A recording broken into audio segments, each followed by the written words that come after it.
आपण पाहत आहात कराड टुडे न्यूज।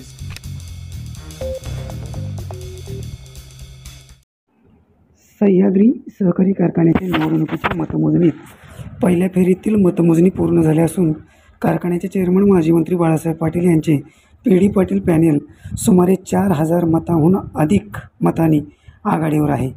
कराड कार्वे रोडवरील वकार महामंडळाच्या गोडाऊनमध्ये सध्या मतमोजणी सुरू आहे।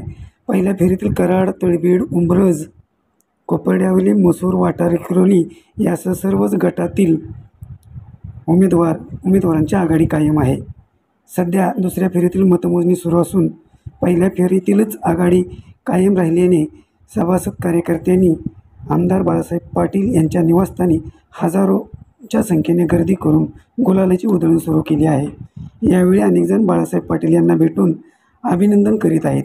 यावेळी माध्यमांशी बोलताना आमदार बाळासाहेब पाटील म्हणाले की सह्याद्री सहकारी साखर कारखान्याची पंचवार्षिक निवडणुकीची प्रक्रिया सुरू आहे आणि यामध्ये आदरणीय यशवंतराव चव्हाण साहेबांच्या विचारानं जाणारे पी.डी. पाटील यांनी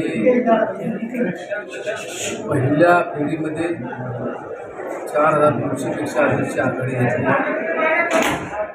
अजूनही मतमोजणी सुरू आहे। कारखाना आदरणीय चव्हाण साहेबांचे विचार होता, आदरणीय पी.डी. पाटील साहेबांनी या कारखान्यामध्ये त्यांचं फार मोठं योगदान आणि त्या योगदानातून हा कारखाना उभा राहिला।